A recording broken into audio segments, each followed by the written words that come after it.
台湾，葡萄牙人口中的福尔摩沙，在产业先贤投入无数个春与秋的淬炼之下，一座光彩熠熠的东亚细岛就此诞生。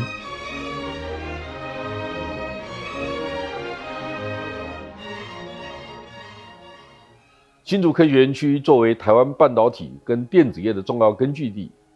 对于台湾产业的发展有着举足轻重的地位。本集的内容将从竹科成立、半导体跟电子业的合作，还有台湾面对电动车产业的趋势，深入探索台湾科技产业的发展历程，希望透过这些故事，向观众们呈现一个更全面、更细致的台湾科技产业发展全貌。联电的成立生日是1980年5月那我们到这个园区的时候是什么都没有，连这个要建厂的路都是自己开出来的那当时来讲的话，就是这个就像你讲的，就是一片这个黄土这个很荒凉的地方，全部都重新整出来。科学园区是1980年下半年12月，我印象没记错应该是1980年12月左右成立。我们是1981年的1月成立的，所以看起来是差1年，不过其实是差1-2个月的时间。我们在2011年，就是我们公司30周年的时候我们有为了要做一个30周年自己公司同仁的一些回忆录回顾所以我们就有请同事来分享说，尤其第一批就是1981年到85年中间加入中美的人来聊一聊，看看他们那时候印象中的这个中美新长怎么样。那我印象最深刻的就是有一位同事，他是1981年来的，他跟我讲说那个时候根本完全看不到找不到大门，他看报纸知道中美有一家叫中美细晶在找人，但他根本找不到大门。来这边的时候还很多树木头然后有人在盖厂所以他还找不太到大门。就后来好不容易他找到了，然后也找到那个应征处，结果他要这个填完资料又要开始考试，然后他说总经理，你知道我们最神奇的是我们考试里面还要写作文。我说现在的人，现在小孩子已经不写作文了结果他是应征要写作文，那他是被录取了，所以我就问他说，那你们那个作文题目是什么？他说他们那时候是写论责任感。我就觉得好神奇，你现在叫我写论责任感我还写不起来。他那个时候是在那个时候比现在规模小得多，就是那个时候整个竹科因为我们才第8家，然后大家都还在扣才开始在建厂，所以那个时候跟现在相比真的是完全没有办法想象说30年后的这个科学园区会变这么大。那个时候就是还很多飞沙，你可能不能想象进来公司是找不到门在哪里。那时候那一栋正在盖的就是今天我们在的这一栋，就是这一栋，就那个时候正在盖，因为这是中美细晶的 key gate 处，我们的第一栋就在这个地方所以是这个从我们1981年成立到现在42年，这42年里面真的变太多了。那我想这中间这个背后能够带动今天的这个成功我想第一个就是锁定就是科技的这个领域呢是我们发展最大的机会。那为什么科技是我们发展最大的机会呢？因为它是新的，是创新的机会，所以呢你比去做别人已经传统的东西要做的比别人还好，要花很多时间，那个是不一样的。那所以这里充满了新的机会，那充满新的机会呢，就有很多人呢就会来想办法来这个地方来利用。那第二个，我觉得科学园区本身这个制度来讲的话呢，它就是一条龙的服务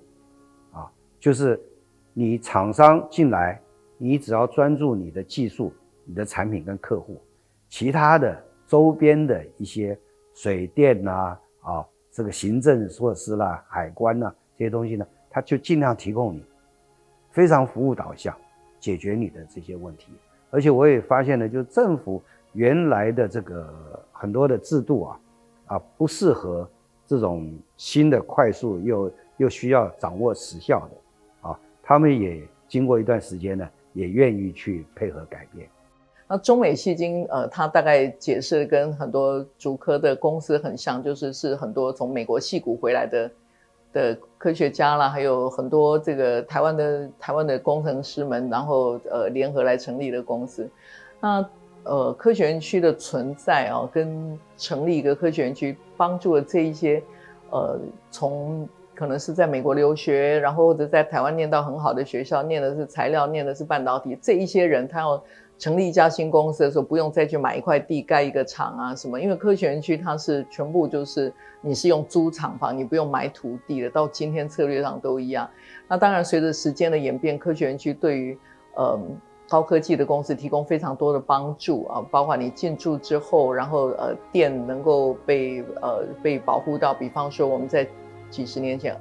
那个921大地震，那竹科虽然也受到影响，不过电的恢复也比其他地方来得快。那在那个时候看到了这个产业之间的温暖，就是即使平常是可能会为抢订单，大家努力会竞争，但是遇到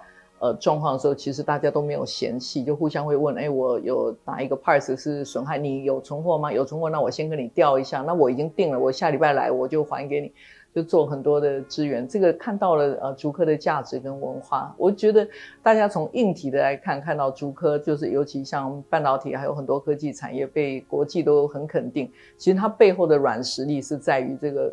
seamless 的这个完全没有缝隙的合作，我觉得这个是很难得。所以在竹科的人很常讲，我们就叫 clustering， 就一个群聚效应。那这个群聚也就帮平常可以是竞争，但是遇到有事情的时候，互相都是同胞，互相都可以支援。那所以我想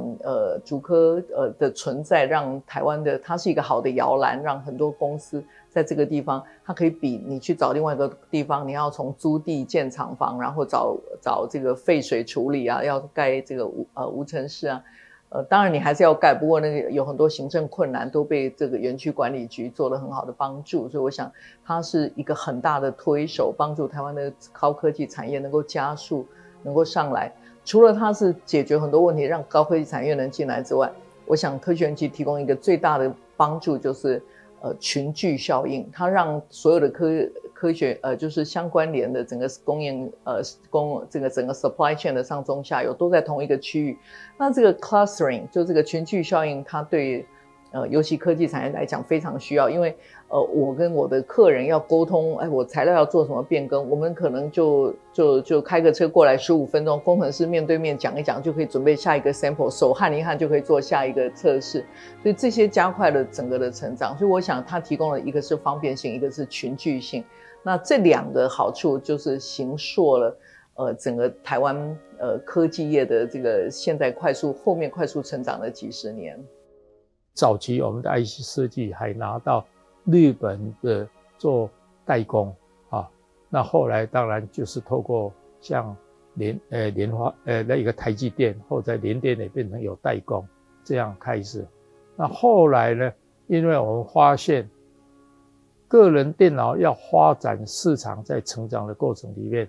有一个关键的零组件，就是 DRAM 常常会供不应求，所以当时我们就想到说我们是不是应该投入DRAM，要找一个技术的提供者，从日本找到最后是德州仪器，就 TI。 那后来呢，因为上市以后有一些资金，就投入了这 DRAM 的生产，而且当时我认为 DRAM 的制程相对那个时候90初期算是比较领先的，所以对半导体的制程在台湾的提升也有帮忙，因为你技术整个转移到台湾，而实质上德基本身也表现得非常不错，算是全世界 TI 所有的工厂里面良率最好、成本最低的这样一个状况。但是后来它的研发在美国跟制造在海外没有办法有效的整合在一起了，所以它设计就落后了。因为第一轮如果设计落后，本身就不具竞争力了，所以就开始亏本，又供过于求，再加上它绝对退出，所以德基呢就把他的股权买来，或部分卖给台积电，要转型变成晶圆代工，也不是很顺利，因为两个管理文化是完全不一样。这个也就是为什么三星到目前在晶圆代工，虽然规模条件很好，但是并不是那么容易，因为后来就被台积电并购了。那本来在应该是97、98就考虑应该除了明基友达还有加那一个伟创这样后来是 spin off 就是分割出去，我们是不是应该有一个半导体集团，所以才会连封装也考虑了，而不是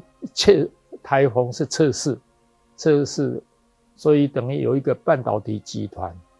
但是进入2000年在变革的时候呢，世纪变革，我就决定把半导体就放弃掉了，就把有关的公司就慢慢就被并购掉了加入赢则签了，自己不能赢就不行了所以是这样一个过程。所以半导体集团当然以今天台湾来讲，整个半导体产业整个这个生态非常的完成，非常的健全，同时也具国际上的一个竞争力了。那又是整个未来资通信、人工智慧，还有各种不同新的应用，不管是医疗啦，或者国防啦、汽车啦，那所以半导体可以说台湾很重要的一个产业，而且这里产业有一个很大的特质，这个特质呢，这个生态里面呢，每一个分工的扮演者呢，它的毛利都很高，也就是这个产业每一段的附加价值都有 50% 以上。那这个又是良性的竞争，因为它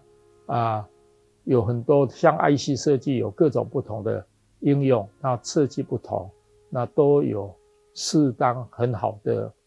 一个获利的空间。所以这个也可以对我来讲，这个产业是非常王道的生态，就共创价值，大家一起来共创价值，然后利益又非常的平衡。尤其从台积电的角度我们董事会那时候都非常重视上下游都有很好的发展，那等于整个生态非常的健全。如果你以半导体跟电子业虽然说台湾的两个宝石，我们叫做在整个 diamond in the rough 里面这个展现出来，但是说这两个产业呢，其实它都是做 B2B 的，它并没有真正说做一个自己可以给消费者用的品牌特别是半导体方面。所以台湾的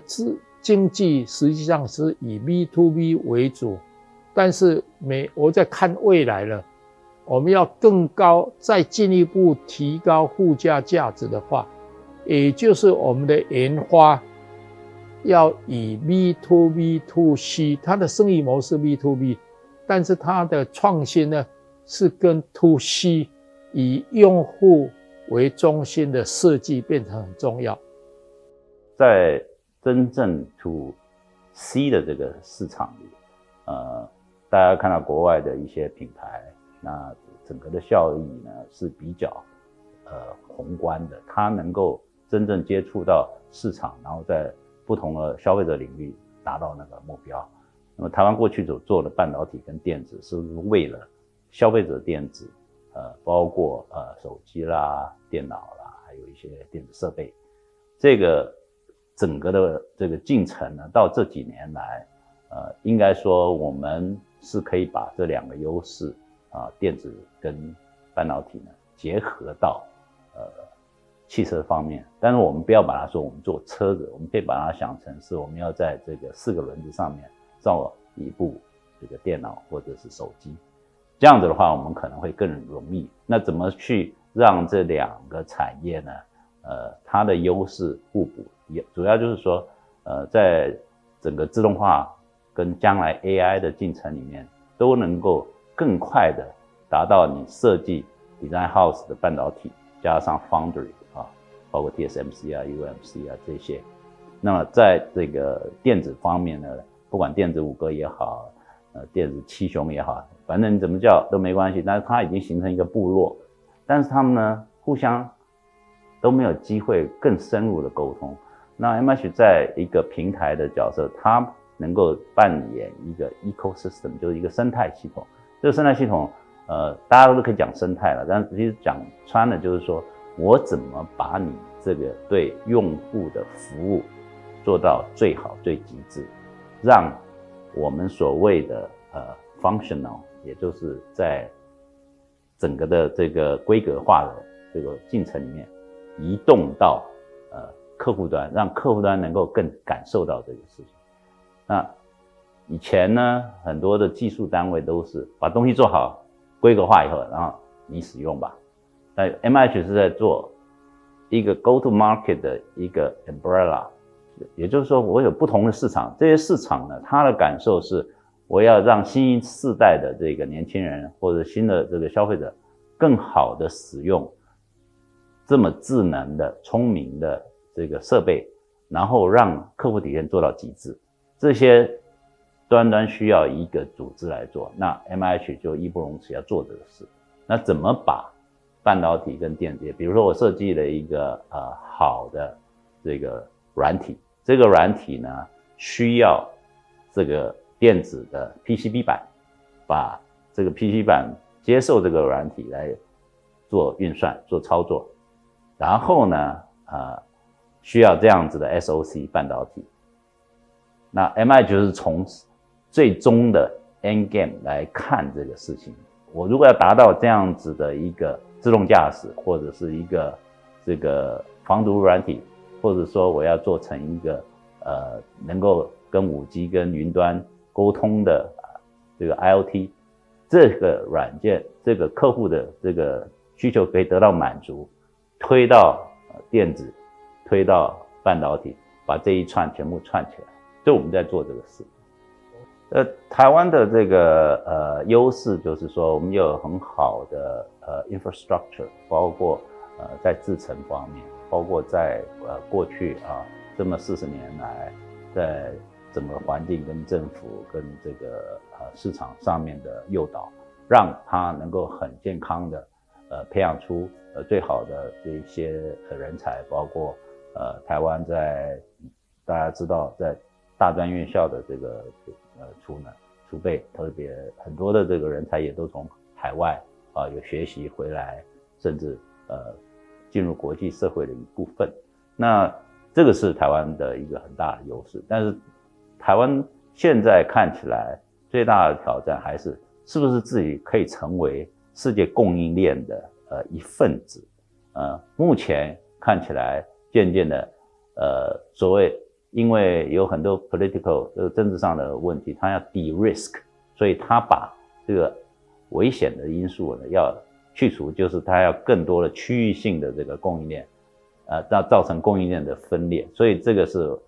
将来台湾会碰到，因为我们过去太全球化了，我们过去供应了全球所有的半导体、所有的电子业这些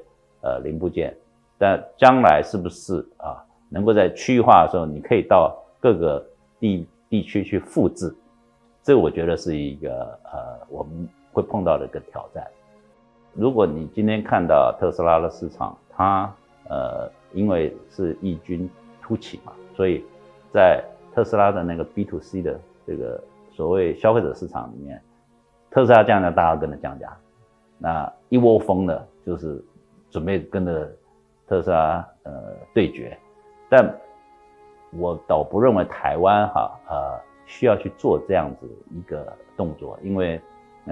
那些人都已经做了100年车了，然后这个发觉有一个新的这个玩家进来了，然后他们用100年的经验要去跟一个只做几年的，但是是非常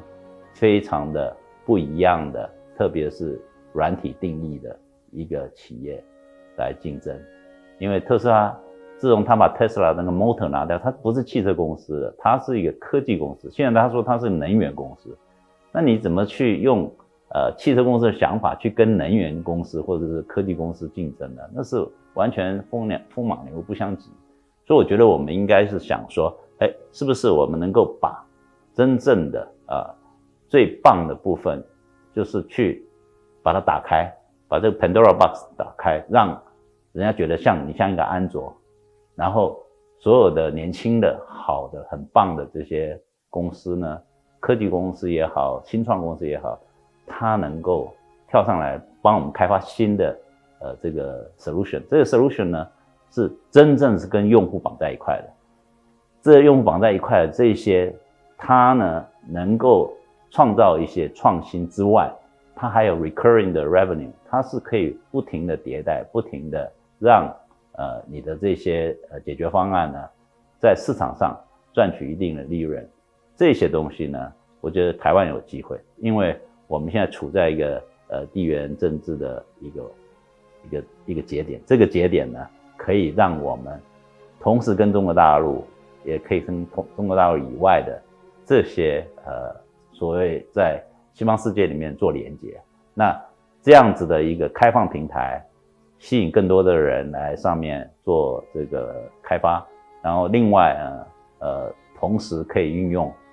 一些在传统企业里面最优良的硬体配合这个软体，我相信台湾是有机会当然挑战很大，但是我觉得这个是我们跟人家不一样。最后一个不一样的是，让我们注重 B to B 市场，我们不要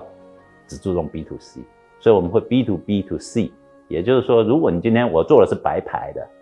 你今天要任何一个品牌要做一部车子，我可以给你一个车子，然后你贴牌，或者是说其实你只要一个滑板，我就给你一个滑板就好。这样子的话，我们真的有機會，因為我們把它做標準化跟模組化，所以我們的成本、我們的優勢是建立在除了在所有的半導體跟電子零部件之外呢，我們還建立在軟體的基礎上，就變成個軟件定義這個消費這個汽車的這個一個解決方案。台灣的一個比較大的優勢，台灣人的韌性比較強啊，所以我們如果今天要去東南亞，我們南進就南進，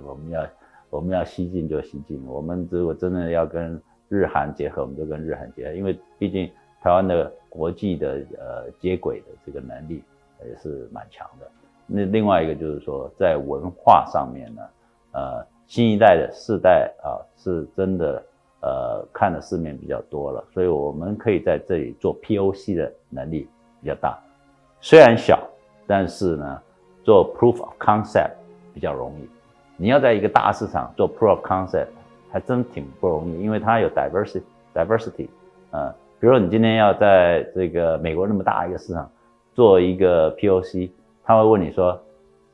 你是哪一黨的啊？你是南方還是北方的啊？你是西岸還是東岸的啊？你是中西部的還是這個保守派的還是民主派？所以美國人雖然說一個文化融合，但是它的 diversity 太多了。但台灣就是一個比較簡單的一個族群，這個族群呢，希望是把它變成一個科技的系島。那這個事情，我覺得我們有機會，就這個大家